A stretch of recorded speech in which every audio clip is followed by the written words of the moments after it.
ప్రార్థనా సమయం అనే ఆధ్యాత్మిక కార్యక్రమానికి మిమ్మల్ని అందరినీ ప్రేమతో ఆహ్వానిస్తున్న ధ్యానం కొరకే అపోస్తుల కార్యములు మొదటి అధ్యాయము నుండి 14వ వచనం చదువుకుందాం. వీరందరూ వీరితో కూడా కొందరు స్త్రీలను యేసు తల్లి అయిన మరియయు ఆయన సహోదరులను ఏక మనసుతో ఎడతెగక ప్రార్థన చేయుచుండిరి. ప్రభునందు ప్రియ దేవుని బిడ్డలారా, అపోస్తుల కార్యములు అంటే యేసు చేసిన కార్యములు అని మనం ఈ గ్రంథాన్ని గురించి చెప్పవచ్చు. అయితే ఇక్కడ యేసు ప్రభు వారు చెప్పిన ఒక మాట ఏంటంటే, చూడండి, లూకా శుభవార్తలోనికి మనం వెళ్ళినట్లయితే ఈ చివరి అధ్యాయంలో ఆయన చెప్పిన మాట 49 అంటే 24:49లో, ఇదిగో నా తండ్రి వాగ్దానం చేసినది మీ మీదికి పంపుచున్నాను, మీరు పైనుండి శక్తి పొందే వరకు పట్టణములో నిలిచియుండుడని వారితో చెప్పాను. పైనుండి శక్తి పొందే వరకు అన్నారు. ఎక్కడ ఉండాలట? పట్టణములో నిలిచియుండుడి. ఈ మాటను బట్టి వారు ఆ మేడగదిలో కూడుకొనుట జరిగింది. అయితే ఈ మేడగదిలో వారు కూడుకొని ప్రార్థన చేయటంలో మొట్టమొదటగా మనం ఇక్కడ గమనించవలసిన విషయం ఏంటంటే, దేవుడు చేసిన కార్యం, యేసయ్య చేసిన కార్యం ఏమిటంటే ఏక మనసును అనుగ్రహించుట. ఇక్కడ మనం ఏక మనసుతో ఎడతెగక ప్రార్థన చేయించుంట. అంటే ప్రార్థన చేయటానికి కూడా మనసు ఉండాలి.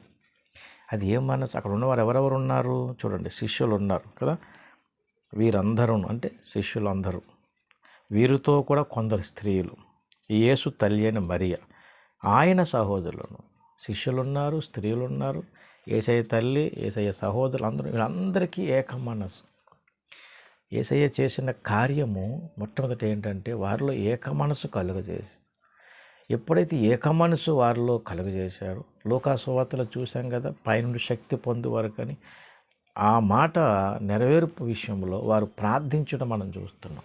ఈరోజు మన జీవితాలలో ఏదైనా ప్రార్థన ద్వారా మనం ఆ దీవెన పొందాలంటే ముందు దేవుడు మనలో ప్రార్థన పట్ల ఆ మనసు కలిగించాలి.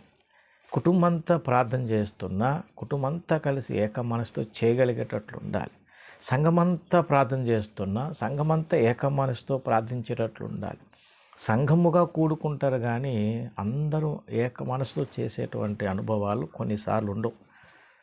సంఘానికి వెళ్ళాం వచ్చాం, ప్రార్థనకి వెళ్ళాం వచ్చాం అనుకుంటారు తప్ప, ఇక్కడ అపోస్తుల కార్యాల్లో ప్రభు చేసిన కార్యాన్ని మనం చూస్తే ఏక మనసు వారికి దేవుడు ఇచ్చాడు కదా. అందరూ ఏక మనసుతో చేశారు కనుక దేవుని యొక్క వాగ్దానం పొందగలిగారు. అంటే పరిశుద్ధాత్మ అభిషేకంతో నింపబడ్డారు వాళ్ళు. ఈ రోజున ఈ సందేశం ఉంటుంది, దేవుని బిడ్డలారా, నీ కుటుంబ ప్రార్థన అయినా అందరూ కలిసి ఏక మనసుతో చేయగలుగుతున్నారా? సంఘ ప్రార్థన, నువ్వు ప్రార్థనకి వెళ్తున్నా వస్తున్నావు, ప్రార్థన అంటే చాలా ఇష్టం, కానీ సంఘముతో కలిసి ఏక మనసుతో చేయగలుగుతున్నావు? లేకపోతే ఒక్కొక్కటి ఒక్కొక్క మనసుతో అలా ఉండి ఒకరు ప్రార్థన చేస్తూ ఒకరు ఏకీవించకుండా నీకున్న ఆలోచనలు బట్టి, ఎందుకంటే కొన్ని అంశాలు దైవజనుడు చెప్తున్నప్పుడు అవి నీకు ఇష్టం ఉండొచ్చు, ఇష్టం లేకపోతే, అలాగని ప్రార్థన మానవు, ప్రార్థనకు వస్తావు, కానీ ఏక మనసు లేకపోతే కార్యం జరుగుతుందా?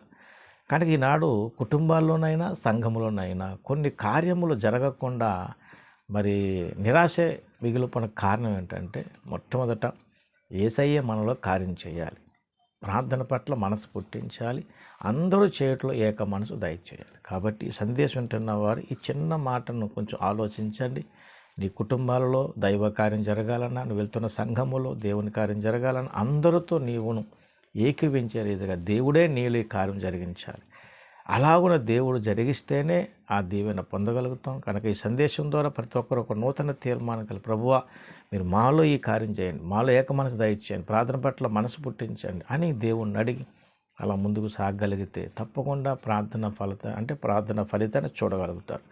ఈ సందేశం ఉన్న ప్రతి వారు ఆలోచించండి, ప్రార్థన ఫలితాలు చూడగలిగే రీతిగా దేవుని సహాయం కోరండి, తప్పక దేవుడే కార్యం చేస్తాడు. అట్టి కృప దేవుడు మీకు నాకు అందరికీ దయచేయను గాక. ఆమేన్. ప్రార్థన. పరిశుద్ధమైన మా తండ్రి, ఈ చిన్న విషయాన్ని మేము నేర్చుకోగలిగిన రీతిగా మీరే కార్యం జరిగించి సందేశం ఫలింపచేయమని యేసునామమున వేడుచున్నాము తండ్రి. ఆమేన్. అందరికీ వందనములు. దేవుని దీవించి ఆశీర్వదించును గాక. ఆమేన్.